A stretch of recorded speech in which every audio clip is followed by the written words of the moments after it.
Welcome, travelers, to my realm of nightmares. Allow me to be your personal assistant. Come in, take a seat, get comfortable. For when you step into my realm, there's no stepping out. Hello, travelers. PA Nightmares here. I've noticed that over 30% of my viewers are not subscribed to the channel. So, if you're a new or a returning viewer and you haven't subscribed to the channel, please consider hitting that subscribe button. And if you like what I do, liking the video and commenting as well, as it really helps push this video into the algorithm and it really does help the channel grow. Well, I've taken enough of your time. On to the main event.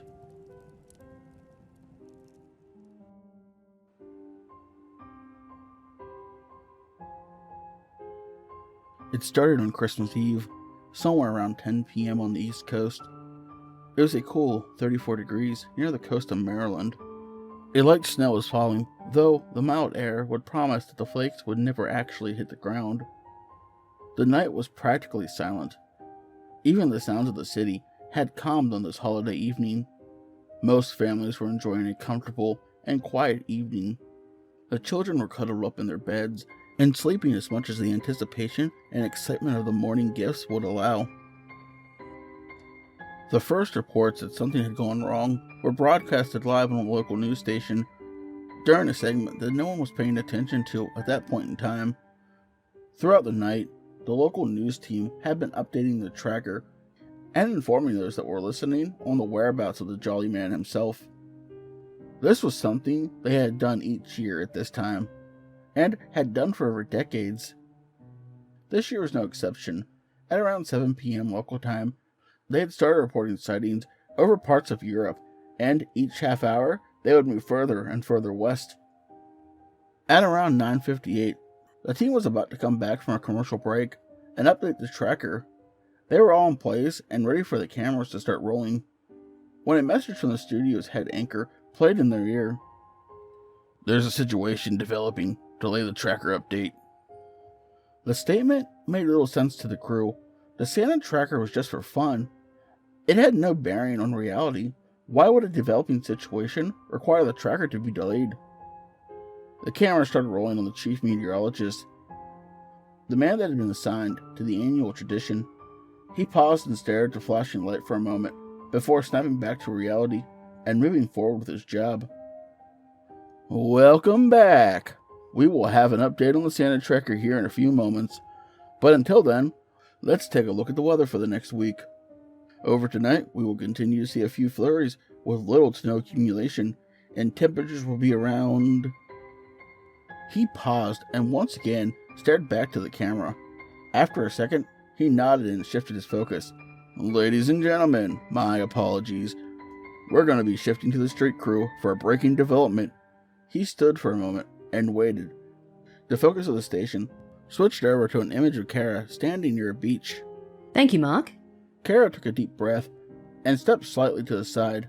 The camera focused on what looked like a wreck on the beach. We are currently on the scene of a developing situation. Authorities are reporting that no more than 10 minutes ago, something crash-landed out here. Based on the wreckage, and as you can see, it appears to be a private aircraft, and witnesses reported that the craft was floating along and then suddenly fell at a significant rate of speed. There are police on the scene, as well as medics, just in case there are injuries, but we are unsure if anyone, other than the pilot of the craft, was involved. Kara paused as she turned to look at the scene behind her. The chatter of police filled the silent winter air. The camera focused on the wreckage. From where the news crew stood and recorded the footage, the vivid colors of the aircraft, the cheerful red and green, contrasted against the frozen sand. For a moment, the news crew let the situation speak for itself. The red and blue lights of the cop cars, the moonlight penetrated a thin fog that seemed to roll out from the ocean, and the overall confusion that seemed to emanate from the emergency crew attempting to take control of the commotion. As the stillness hovered over the situation for an uncomfortable amount of time, Kara stepped back in front of the camera in preparation to return the focus to the main crew. Well, Mark, I think we're going to... Her words trailed off and merged with the chattering coming from the emergency service workers. The cameraman stepped past Kara and attempted to focus on the chaos as it started to unfold. The brightly colored wreckage started to shift, the splinter of wood being pushed to the side as what appeared to be a survivor attempted to escape from the detritus. Kara started to say something, but the camera didn't pan. The operator kept his attention on the destruction and on the new situation as it unraveled. He zoomed in as a gloved hand shoved some of the wood out of the way, followed by an arm that was covered in a bright red suit. "Get the medics, there's a survivor," one of the officers could be heard shouting a command, and the man continued to push his way from the wreckage. The night was almost filled with a sense of relief. Even one survivor could be spun into a happy ending of this whole situation, something to be labeled a Christmas miracle even. The thoughts of miracles and optimism were ripped from the minds of those watching as the oversized man, the one presumed to be a survivor, grabbed the paramedic, attempting to aid him, and ripped his flesh from his throat. The paramedic grabbed his neck and fell forward. The survivor grabbed him and latched his teeth onto his shoulder. The entire crowd stood in a frozen panic as they watched jolly St. Nick tear into the flesh of the paramedics, the blood spraying him, coating his filthy red outfit, and staining his beard. After processing the situation, the police officers all lifted their weapons and started firing on the newly undead icon of Christmas. The bullets pierced his skin, but seemed to do nothing beyond anger him. He threw the paramedic's body to the ground and sprang into action, grabbing the closest officer and wrapping his maul around his neck. He continued his murderous rampage with as many officers as he could grab. Within moments, the paramedics' bodies reanimated and followed suit, attacking the officers and the others within the crowd. The attackers grew in number with each assault, the officers, the crowd members, and St. Nick all ripping into as many people as they could get their hands on.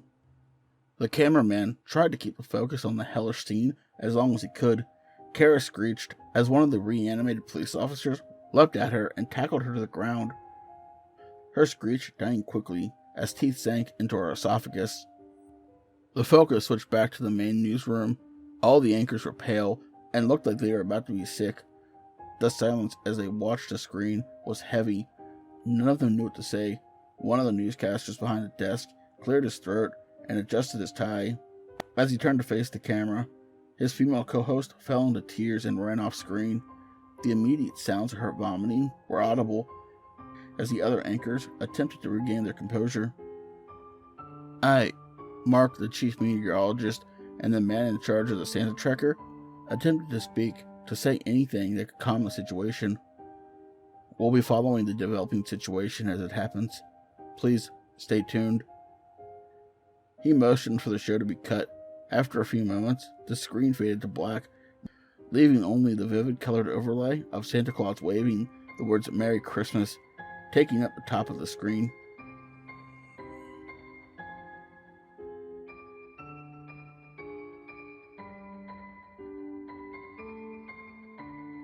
I would like to thank tonight's author or authors for allowing me to use their works.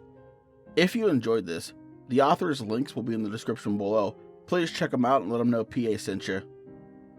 Also, if you like to walk around representing my realm and gaining new travelers, the links to my merch store, my website, and all my other social medias will be in the description below.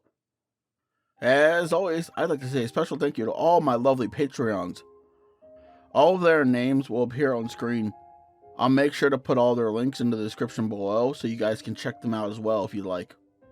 But as always, travelers, once you step into my realm, there's no stepping out.